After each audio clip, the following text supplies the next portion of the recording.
All right, hi everyone, and welcome to this Hangout on Air for the North American Google Partners community. I'm Nicole Primo, and I'm here with my friend and colleague, Chris Izaldi, and those of you who have watched past Hangouts are probably pretty familiar with us at this point, but I'll just do a quick introduction. My name is Nicole, again, like I said, and I'm the Google Partner Education Manager for Shopping and Emerging Ads. So what that means is I sit between our marketing team and our engineering team and our product specialist and help develop and communicate the best practices that you guys need to be successful with shopping. So Chris? Thanks, Nicole. Hey guys, it's Chris again. Happy to be here with you. So just a little background on me. I'm a product specialist. I've been working on shopping for a long time. And in my role, I work closely with our engineering and product management teams to make sure that they understand the issues that merchants and clients are having using our tools, and then work with them to launch new features and tools to meet clients' needs. Awesome. So Chris and I will be here with you today. We're going to do about 20-25 minutes of content, so what you need to know about best practices for shopping campaigns and some feed updates that are coming, and then we'll take your questions until about 11:50 or until we run out of questions. So in terms of questions, please do submit your questions at any time throughout the presentation. You can do so using the Q&A app that you should see on the right-hand side of your screen, or in the North American Google Partners community using the hashtag #AskTheExpert. So without further ado, so here's what we'll be covering today. We'll be running through a quick recap of the Hangout on Air we did recently on June 26th, and then we'll really dive into shopping campaign optimization best practices in your feed. From there, we'll briefly cover the new updated feed spec. So that's what Chris will be talking about to help you get prepared for the update coming in September. And then we'll talk about the recently launched AdWords Editor, which allows you to do some bulk changes to your shopping campaigns. So in terms of our first topic, let's do that quick recap of our last Hangout on Air. So last month we covered what you need to know about how to upgrade to shopping campaigns, and we started with discussing kind of why Google is making this change. So first and foremost, shopping campaigns were designed to help you have a more retail-centric campaign management experience.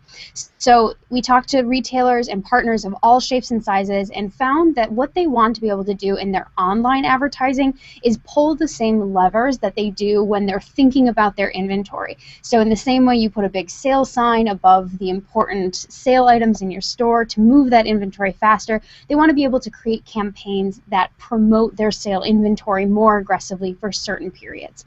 So that's the first key benefit and improvement of shopping campaigns. It's that retail-centric campaign management experience where you can browse your data feed directly in AdWords and very easily identify what's going to move the needle in terms of creating your campaigns and managing bids on your inventory. The next thing that's a major improvement is the advanced reporting functionality. So previously, you guys probably know better than most that you might have had to hack together some solutions to get the reporting for the inventory you were interested in. Now, no matter how you set up your clients' campaigns, you're going to be able to slice and dice your data by major attributes like brand, product type, even individual ID. So you can imagine you have basically unprecedented access into optimization, insight, and opportunity. And then, of course, building on that idea of optimization, we're also providing competitive landscape data. So what this means is you can track your performance against your client's competitors using two new attributes, or rather two new metrics, benchmark CTR and max CPC.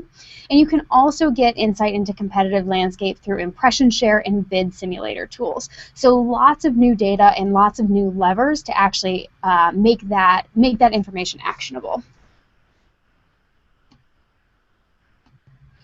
So here's a quick overview of how you'll actually need to upgrade your clients to shopping campaigns.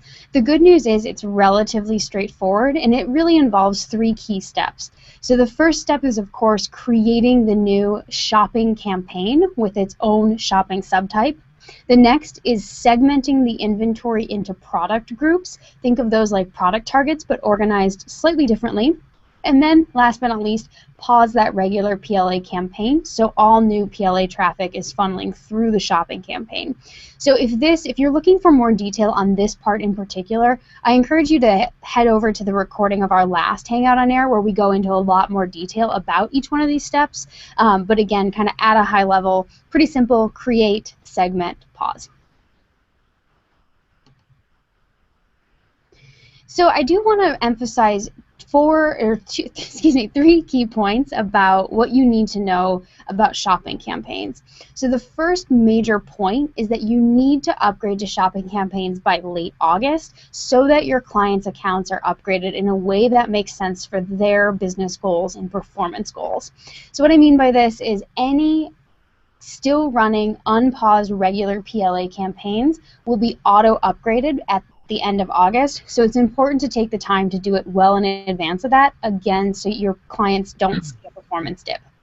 Next, you do want to bid and budget based on the relative retail value of your products. This is not a new takeaway. This has always been the case and probably always will be with product listing ads, but the idea here is, don't be intimidated by the upgrade. The same principles apply, which is that you're trying to structure your campaign in a way where you have the levers you need in order to bid according to product's value. The example I always use, but it's a really simple one, you want to bid differently for the $10 pair of flip-flops versus the $250 pair of dress shoes, so structure your campaign in a way where you can do that. And then last but not least, you're going to need to optimize for data quality and bidding effectiveness, and this is primarily what we'll be getting into. So for now, suffice to say that, again, this isn't new. It's something that you've always done, but let's talk more about what that means for shopping campaigns. So with that, I will turn it over to Chris. Thanks, Nicole. So let's look at some of the best practices for your feeds and for creating your shopping campaigns. So this is some of the things we're going to talk about here, and at a very high level, let me walk you through some of these ideas. Nicole reminded me before we started this Hangout that feeds are important, and she wanted me to remind you guys that feeds are important, so I'm going to do that now. Feeds are important. This is all the information we have about your products, so you want your feeds to be accurate and fresh. When you submit a feed about your products, we use this to create your PLA, and then you use that data also to create your shopping campaign and set your bids accurately. So it's really important that your feeds are accurate and up to date. So that's kind of that first point there. Make sure your product data is complete. So beyond some of the things I just said about us building PLAs with this data, it also helps your eligibility. When your product data is fresh and accurate, it means more of your products are serving because we're not finding discrepancies with prices or availability. So this can improve your impressions. Titles, descriptions, and images, making these the best they can be is really going to help your relevancy. When users are looking for specific products, the better titles and descriptions we have, the better we can return those relevantly for users. And with images, when users see clear images of the product they're looking for, they're more likely to click through to your site. Finally, with your product type and custom labels, make sure that you're using these in the best way for your products and that you're giving us good data in there, because then in turn you can use that to better bid on shopping campaigns in your AdWords account. So we can go into a little bit more detail on some of these things. Let's start first with this idea of fresh, clean data quality, or your data feed. So at a very, very high level, check our feed spec and make sure you're giving us all of the required and recommended attributes. I pitched it before, but there's a really great Help Center article, which is a summary of attribute requirements, where you can go in and you can get a sense of, at a very high level, what are the attributes that are required for a specific country. And so if you're interested in submitting to, say, Canada and the United States, you can actually toggle between the two countries and see how the requirements change. But this is where I always tell merchants to start. It's the first place to go to understand what kind of data do I have to submit, and what are the things that are absolutely required, and what are the things that Google recommends I also include for specific content types or specific verticals such as apparel or electronics. The second thing to point out here is that your data feed should always match what's on your website. So if you have a sale and your prices change, you're going to want to update your data feed to make sure that the prices in your data feed match what's showing on your website. This is an area where we see merchants, have struggle a little bit where they don't realize that the prices on their website change and they don't update their data feed. And we are looking for this. We have a team that sort of reviews the content submitted to our to Google Shopping, and we will flag items where the prices or the availability doesn't match. So it's really important to make sure that the information on your website matches what is in your feed. And even beyond prices and availability, you want the product, the images and the titles and that sort of thing to be the same as what's in your feed.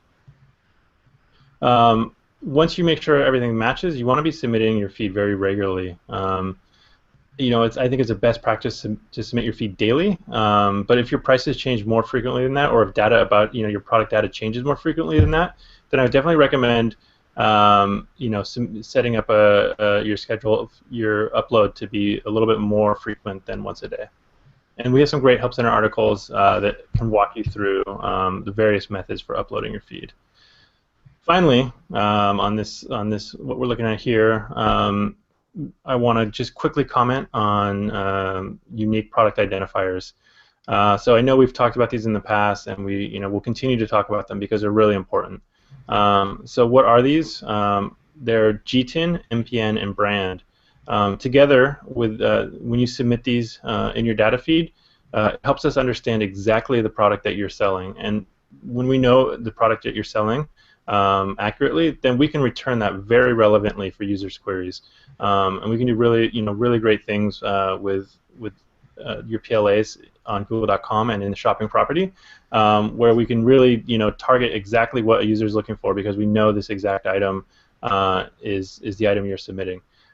So when you submit GTIN, what is that? It's a UPC, it's an EAN, or it's an ISBN. So these are these familiar. We're all familiar with these identifiers. So you should be submitting those in the GTIN. MPN is a manufacturer part number, so this is not an internal SKU. It's the actual part number that's been assigned by the manufacturer. And finally, brand is the manufacturer's brand.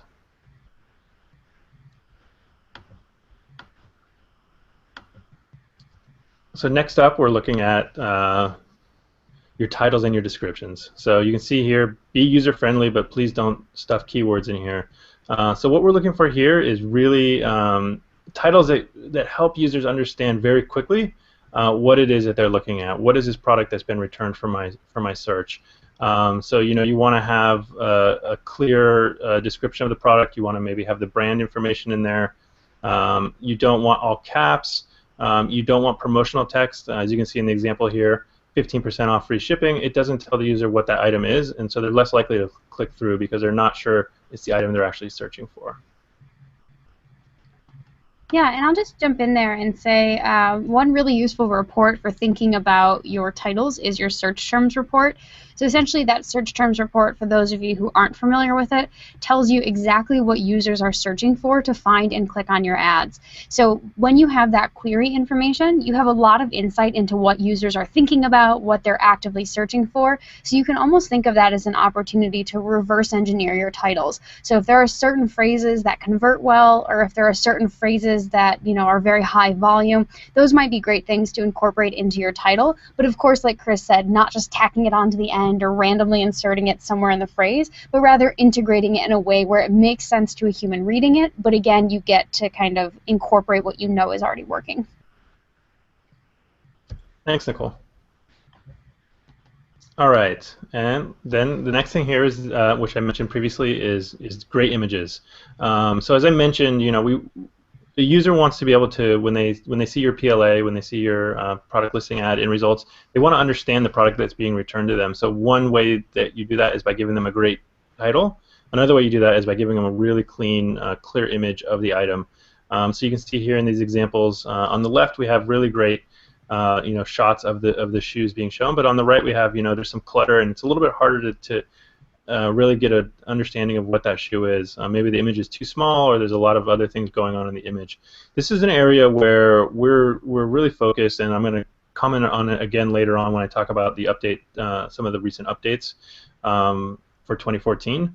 But it's an area that we are focused on, and we're looking at how image quality impacts the relevancy of products that we return for users. So it's an area that you want to be focused on. You want clean images on white backgrounds.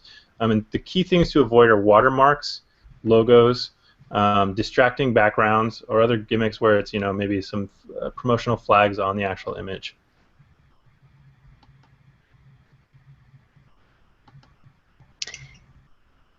Great. So now that we have some thoughts on we've recapped shopping campaigns, we've talked about some data feed quality, I want to move into feed quality as it relates to your bidding.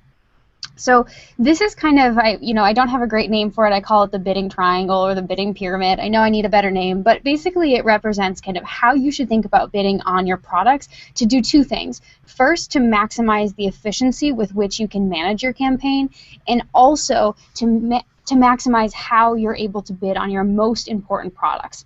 So essentially what this triangle represents is at the bottom, you're going to have kind of a general product target that's going to have a lot of your inventory. Then as you move up, there are fewer products in each group, but the bids probably get higher.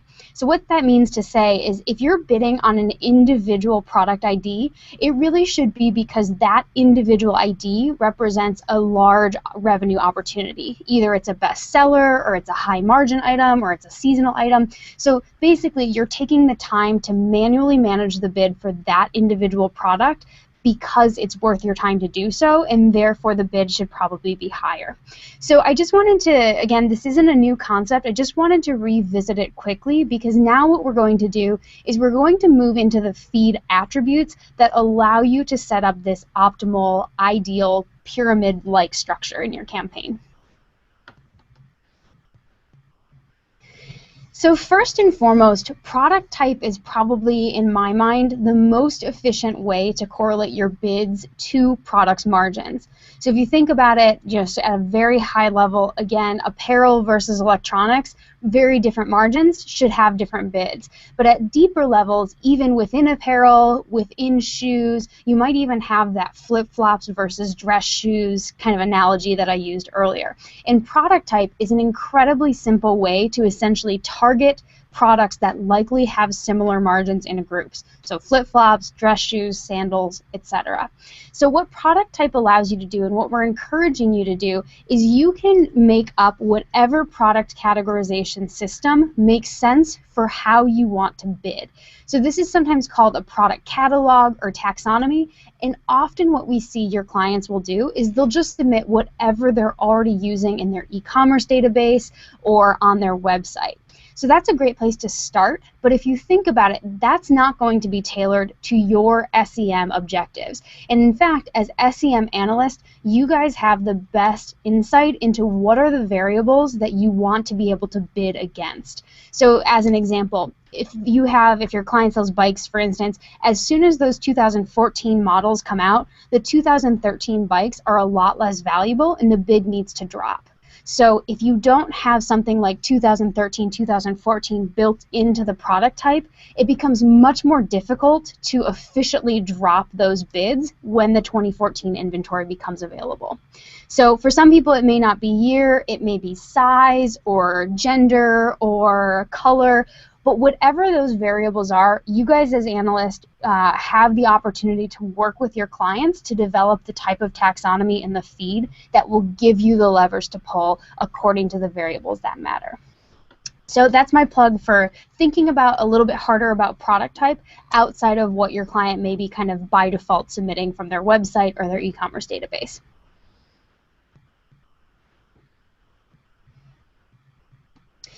So next, you do have an additional opportunity to kind of think about the variables that matter for key performance indicators, or KPIs, using custom labels.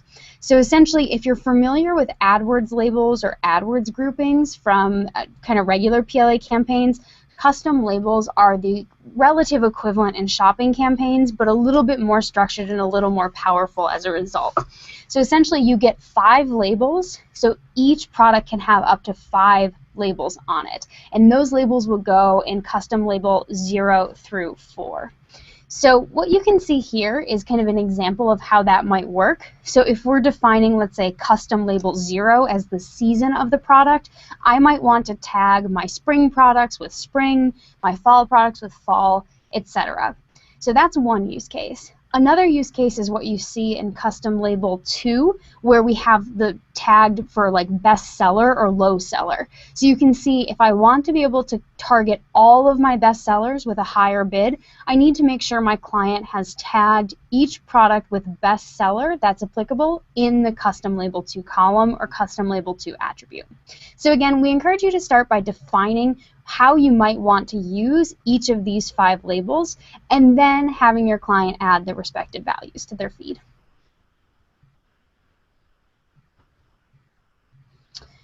And we just worked really hard to put together a nice white paper with detailing all shopping campaigns best practices. So definitely take a look. Again, this recording will be posted if you missed the URL, but it's there in case you want to jot it down quickly as well.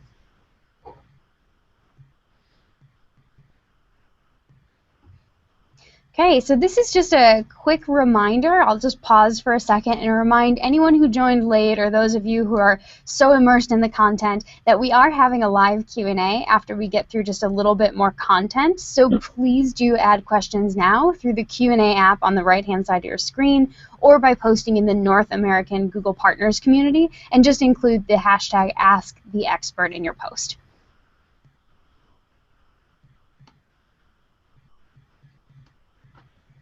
So at this point, I'll turn it over to Chris, who will talk about an update to the feed specification. Great, thanks, Nicole. So as I mentioned earlier, we do have a small update in the middle of this year for our data feed specification, so I just wanted to quickly go through that. We went through it last Hangout, but I just wanted to dive into it in a little bit more detail because we have seen some questions around these changes. I think in most cases these shouldn't have a big impact on most merchants, but it's just good to know that we have these additional ways to organize your data. So first, we have some updates and new attributes to look at.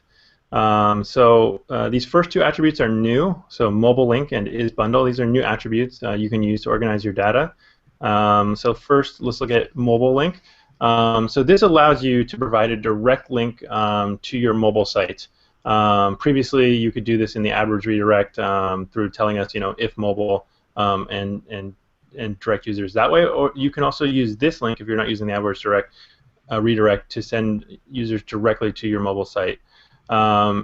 This is in many cases this is going to lead to an improved user experience because they don't have to go. In many cases, sites sort of detect that a user's mobile and then refresh the page or redirect them onto the mobile site. So this allows you to send users directly to your mobile site and should lead to a faster user experience.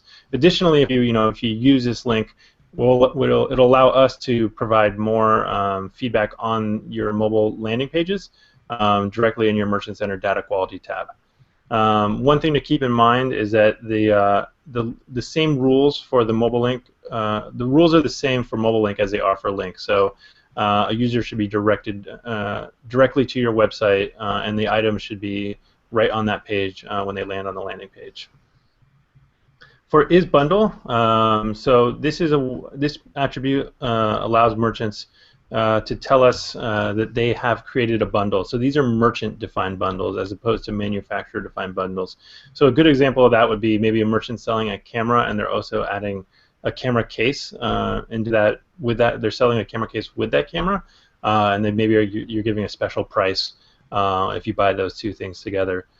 So previously, there wasn't a way to tell Google or to tell Google Shopping that you were doing this, and so we weren't really sure where to put this item. Was it going to go with the case? Were we going to group it with the cases, or we're going to group it with the cameras? So now you can tell us actually it's a bundle, so we better understand. Oh, this is a camera and a case, and we can return it more relevantly. So there's some more information on this attribute in the feed spec if you go to our help center. But just one rule on this is you should really only use this bundle if there's a clear main item. So in the example I gave, it was a camera and a case. So it's clear that the camera is the main item, and the case is an accessory of that camera. But you wouldn't want to use it for 2 cameras because our system is not designed to handle that scenario. And then we have an update to the availability attribute. So we're removing available for order as a value, and we're just asking merchants who have been using available for order to use in stock instead. We found that it was confusing, and merchants were basically using available for order as in stock already, and so we just wanted to clean this up a bit. There have been some questions around, what do you consider in stock? And so we consider anything that can be delivered in a timely manner in stock, and then obviously the follow-up question is, okay, well, what's a timely manner? And we know that this varies by product type and by whether it's a custom product. So it's really for the merchant to determine within their industry what is considered a timely manner. We will have our policy team that will be reviewing some of this data. But if you're making custom couches, then 3 months might be a timely manner as long as the user realizes when they're purchasing the item that that's how long it will take. If you're selling electronics, 3 months would not probably be a timely manner. Probably within a week would be a timely manner. So it's really with what's the standard within the industry for that specific product vertical that should be used for timely manner for the availability attribute. Next, we have some changes for the apparel vertical. So we have a change to the age group attribute. We've just added new values. So now we have 5 values that you can submit for the age group attribute, and these are newborn, infant, toddler, kids, and adult. So it's just giving you some additional ways to organize your data. And then we've added 2 new attributes, size system and size type. So size system is just a way to tell us that which country sizing system you're using. And then size type is a way to give us even more specific information about the cut of the item. And so the values for that are regular, petite, plus, big and tall, and maternity. So hopefully, if you're submitting apparel, this will allow you to better define the products that you're submitting to Google Shopping. Finally, with this update, we have some updates to our policy and data qualities requirements and recommendations. These I'm just going to touch on. I encourage you to go to our Help Center to review these changes. But just so that you're aware of them, we updated our landing page policy. There's really not too much that changed here, but it's just really a restructuring of the policy to try to make it more clear and help merchants understand what we require on the landing page. So I would just recommend reviewing this policy change in the Help Center to make sure you're familiar with what's been changed or what's been updated. And then image quality recommendations. So I was talking about this a little bit earlier. So we have found that image quality really does impact users' experience with Google Shopping. And so we're looking at this as a way to understand how relevant an item is. And so we're really encouraging merchants to start looking at their images and making sure that they're high quality. And again, what do we mean by that? We mean images where it's clear shot of the product without a lot of clutter in the background. And specifically, we really encourage images that are on a white, gray, or lightly colored background. This way the product is really visible to the users when they see the ads returned on google.com or in the shopping property. Finally, we've made some updates to our attribute character limits. Previously, it wasn't clear for some attributes how many characters you could submit, and so we've just cleaned this up, and we've detailed, when relevant, the limits for specific attributes, so merchants can better understand how big the content should be, how big the value should be in the attributes they're submitting. In most cases, that change shouldn't affect too many merchants. But if you are submitting very, very large descriptions, you may notice that some of your items have warnings in the coming weeks. And on that front, for the attribute character limits and the availability attribute change, you will see warnings in your Merchant Center account on the feed summary page if your data is using the retired value for the availability attribute, or if you have attributes with character limits that are larger than what we accept. We'll be showing warnings throughout the rest of the summer, and then in September these warnings will become errors. So it is something to check on your feed summary page to make sure that you don't have any of these warnings, because you want to get those resolved before they become errors. We'll also be sending out emails about this, so we'll be sending emails to any merchant that that needs to update their availability attribute, or that maybe needs to reduce the size of their some of their attributes, attribute values. And so keep an eye out for those. It's a good reminder right now to go into your Merchant Center account, update your email addresses, your contact information, so that you're always receiving emails from our team. Great. So with that, I'm going to breeze through this AdWords editor section. There is more content in our Help Center and things like that. So I'm going to breeze through this since you guys have a lot of great questions, and I'd rather get to those. So just to talk quickly about AdWords editor.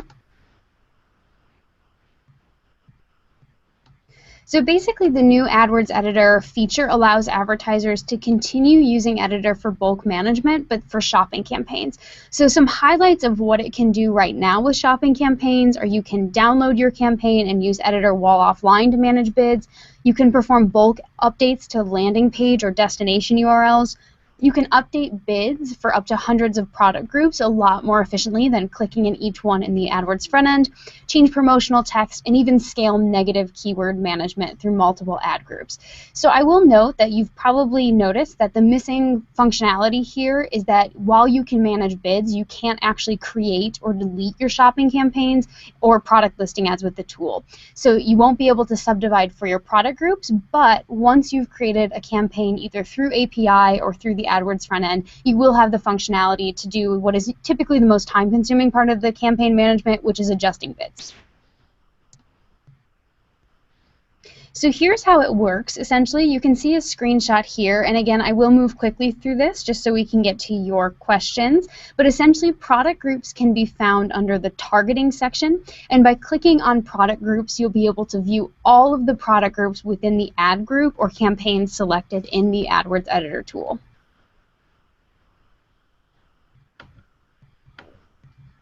So from there, within the product group targeting tab, you can view the product group category information, you can sort by max CPC and ad group name, you can update the destination URLs, and you can change the max CPC bids. So if you'd like to update multiple ad groups at once, you can click that Update Multiple Product Groups button.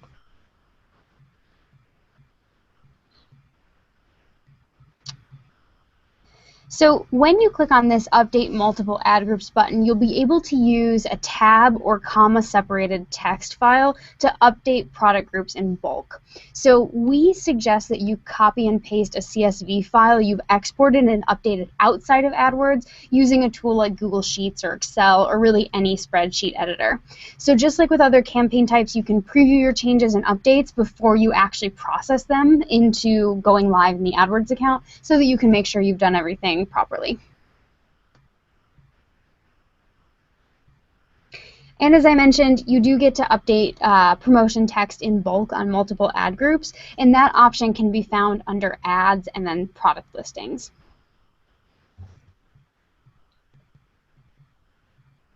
Okay, so with that, I think we'll take just a second to start looking at your questions. But again, if you have any additional ones, feel free to put them in that Q&A widget or post in the community with hashtag #AskTheExpert.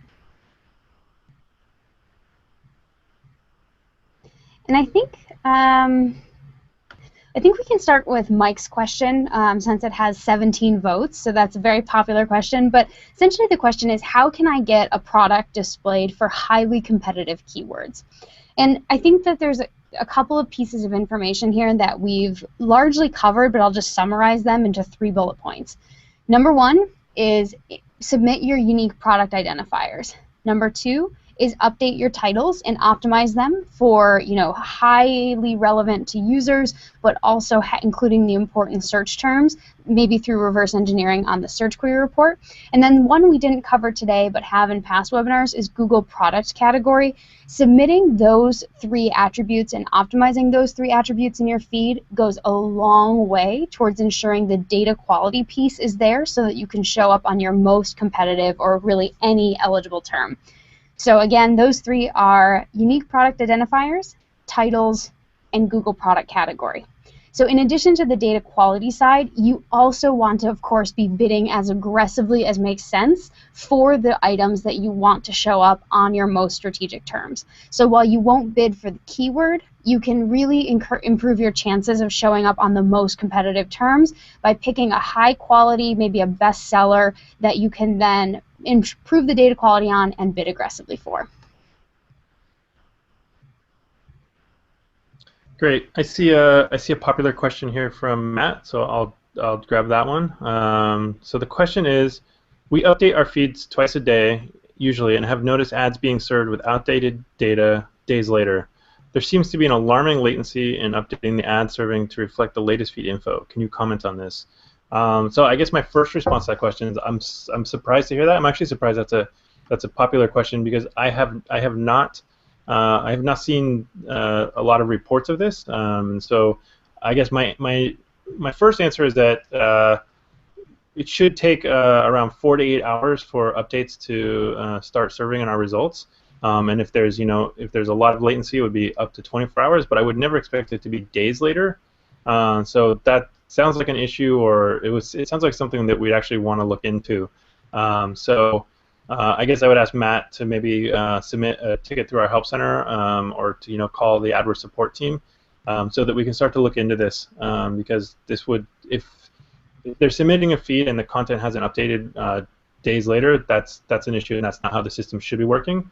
I'm trying to think as I answer this question about some common issues that might lead to this, and I think when I've looked into issues like this in the past, some common issues might be if I've seen situations where merchants don't realize they're submitting a second feed or a third feed, and so they submit one feed and then they have another automated feed that maybe was set up years ago, and that will also be going into their account. I have seen that happen. So I guess the first thing I'd recommend is to review your Merchant Center account and make sure that all the feeds that are being submitted you're familiar with, and these are the freshest and the ones that you intend to be submitting. I've also seen issues where if merchants are maybe changing their IDs of the items, so these are not the unique product IDs, but these are the offer IDs, then sometimes that can affect updating a little bit. But beyond that, I can't really think of why, a good reason why this would be happening, so we would want to look into this. Yeah. Another popular one with 14 upvotes from Anna is, in shopping campaigns, there's not an option to add negative keywords directly from the search terms report, and before you were able to do that in PLAs. So is this a feature we're planning to include? It's definitely feedback we've heard, and now we hear another 15 votes for this type of functionality. So it's something that we're looking at, and because obviously we want to make it as easy for you to manage your campaigns as possible. So right now, like you said, it's not there. You can still use keyword lists, so that might be one way to do it more in bulk, if you can kind of do it through a CSV, but and then use it in the shared library. But for now, duly noted, and it's certainly something we're looking at. So there's a question here which I think I addressed in the Hangout, but I will just take it again so that in case there's any confusion. So the question is from Matt, and the question is, my company sells products that are built to order. These products can have very long lead times, 4 to 5 weeks is possible. What status do I use when submitting the items in my feed, and why? I want to keep advertising even though lead time is long. Thanks. All right, so Matt, as I mentioned, Matthew, as I mentioned in the Hangout, you could use in stock for these items. So as long as a user can go to your site and purchase the product, and as long as it's clear to the user that this is going to be a custom-made product, that's fine to include it as in stock. So again, it's what's relevant for the product vertical and what's relevant for the product type. So if it's a custom product, users are going to expect that it's going to be a longer lead time. So that's fine. You can continue to sell these products and list these in PLAs, and just mark these as in stock as long as the user can come to your site and buy them, and it's clear to them that it'll be a little bit long lead time before they get the item. Okay, so I have one from Sebastian where he says, performance drops significantly after upgrading to shopping campaigns. What suggestions can you provide to avoid this happening in the future? So I'll just say yes, we have heard some people who've had that experience, and typically what happens is, and it may not be the case always, but typically what happens is when you create a shopping campaign, it's a totally new way of thinking about how you target and how you bid on products. In terms of previously you had to do that manual mapping from data feed to campaign, and now you're being able to subdivide much more efficiently. So what sometimes happens is you find that you're targeting differently, the same products differently, previous versus new shopping campaign. So what that may mean is maybe you're targeting something totally differently than you did before, or maybe you're bidding a lot more aggressively on a subset of products. So if that's the case, you should expect performance differences, because if you're bidding lower or higher, of course that's going to affect performance. So what I would say is, in terms of best practices, keep your bids as flat as possible across the two campaigns, and then also monitor any new targets or new product types that you're breaking out, because they will perform differently than in the regular PLA campaign if you weren't targeting them before.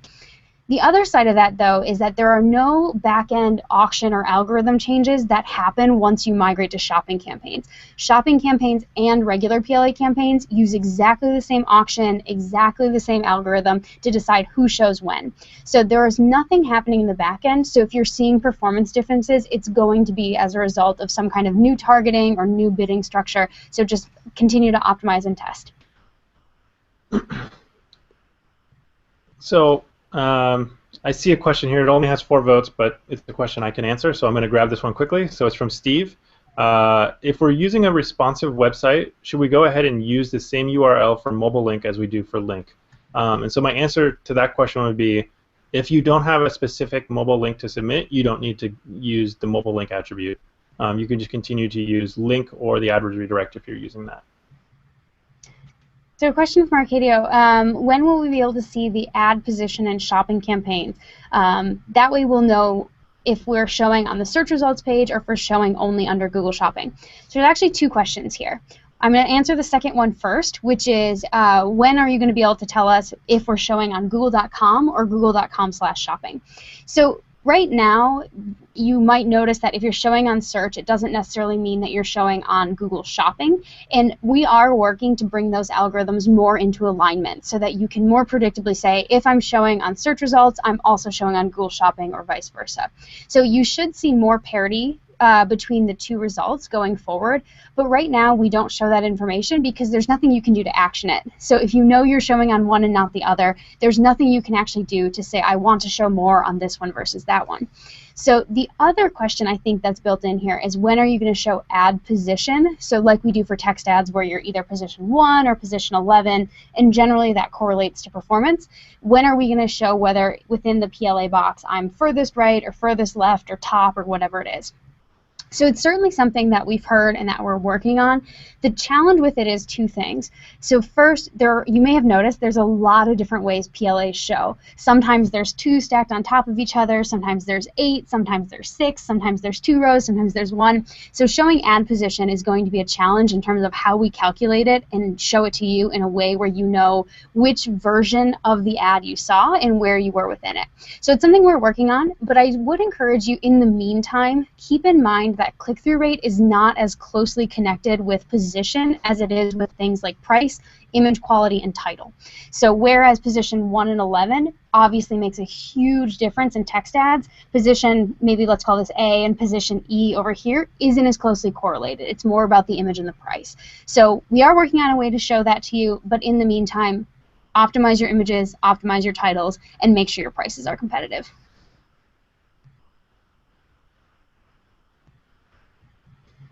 Great. We have a question here from, who is it from? From Steve. His question is, it seems like most of my clients have to navigate into multi-store product listings to reverse engineer fields to get the right data into their feeds. Shouldn't Google take the product name and auto-suggest these fields to save a ton of research time? So that's great feedback, Steve, and I have heard that before. It is something we've discussed and we have talked about. There's nothing, there's no feature that I'm aware of on the roadmap coming soon, but it is something that we have thought about.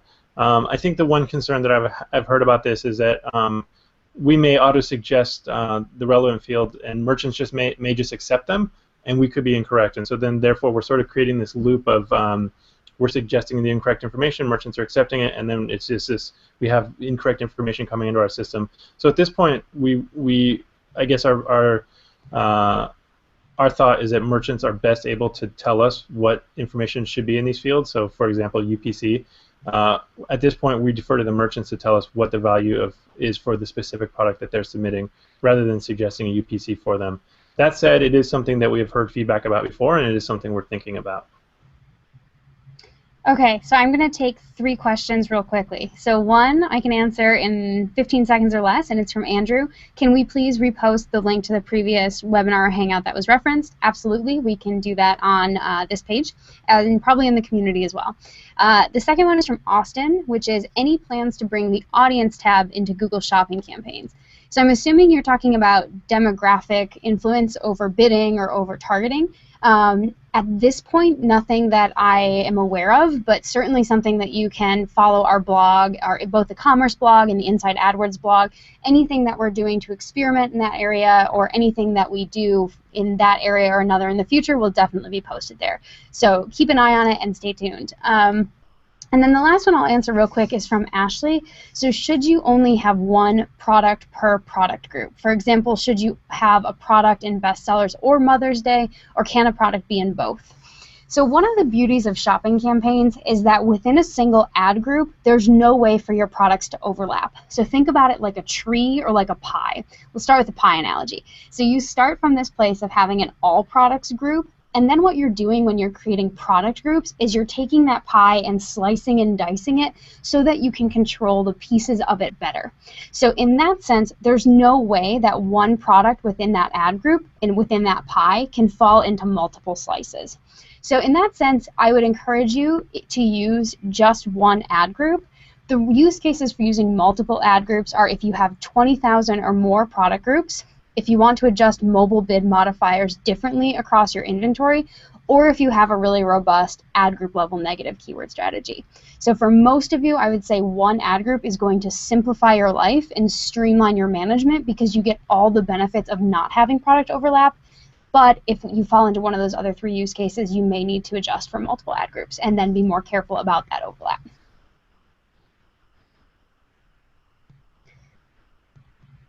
I am looking for a question I can answer, Nicole. I don't know if you have another one you can grab right now. Well, here's one I can answer. I think this is in response to what I was talking about, titles. So the question is from Jacob, and it's, do we need to include brand in the title even though it's already listed within the brand attribute?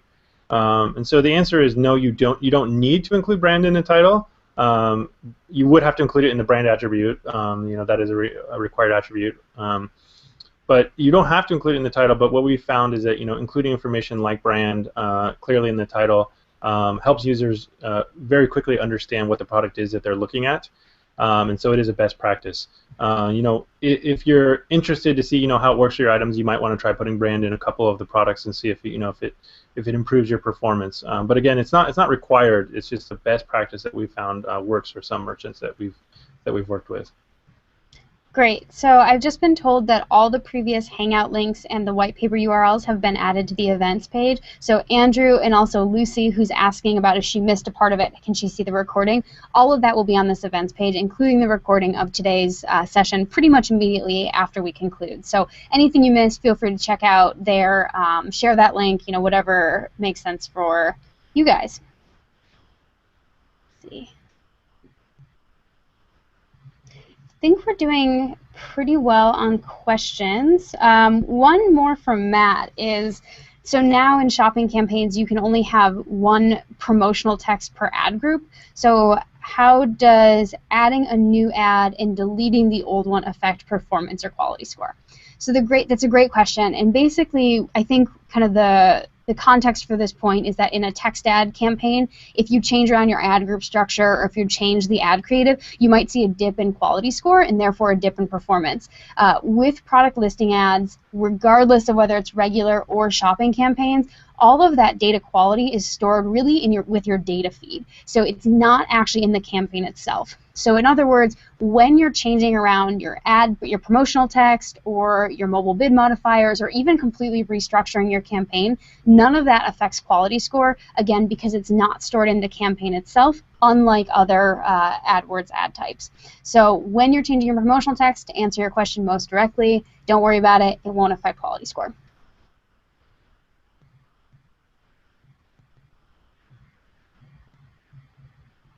Chris, I don't know if you have any thoughts on this one from Michael. It seems that plural terms and singular terms return different results. Is that going to change to match text ad specifications? So I know I haven't heard anything about that. Have you heard anything about singular versus plural? I haven't. I guess I wouldn't be surprised if that were true. I think I don't have a great answer for that one. I would say returning results relevantly for queries is definitely something the team is focused on, and so I can take this feedback back. I'll go try to reproduce it, and if I see that that's happening, I will. I would definitely. I know the team to share this feedback with, and they'll look into it. I have seen, typically there are now and then we do see odd search behavior like that, and so we can share this with that team, and they can work to make it a little bit more relevant if the query is just simply a difference in plural versus not plural. That said, sometimes it seems very easy, and then when I work with these teams, it actually becomes very complex, and it happens for some reason that will take a few weeks or months to resolve. So again, I'll go take a look at this and share that feedback with the team that works on that. Great. And then this one is from Bryson. So if you have several SKUs that are very similar but want to show preference for one over another, is it better to keep them all in the same campaign or to break the preferred SKUs into their own campaigns? So yes, this is a tricky question that we get a lot. So if you're selling the same coat, let's say small, medium, large, extra large, sometimes for whatever reason your extra large will be always the one that shows or whatever, and you'd really prefer it to be the medium since that's your best selling size. So in order to kind of try to prefer one product over the other, the only real lever you have is bid.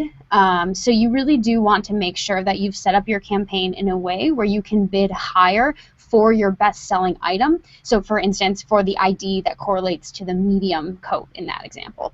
So within that, it really doesn't matter whether you do it within one campaign or within multiple campaigns, because again, it's really the bid that's going to help determine or try to help determine which product we prefer. So in that sense, I would typically recommend that unless there's a really compelling case for doing so, try to keep all of your client stuff in one campaign, one ad group. There will be cases where you'll want to break out multiple, but they're fairly limited. So if at all possible, keep it in that one campaign, in that one ad group, and just bid higher for the product item that you prefer. So I think that that's all we have time for today. I apologize that we didn't get to all these questions, but the good news is Chris and I will be making another appearance next month to answer more of your questions. So in the meantime, please do check out the resources that we have posted. If you have other questions, the Merchant Center Help Center is a fantastic resource. And thank you so much for spending some time with us today. Thanks, guys. I had a great time.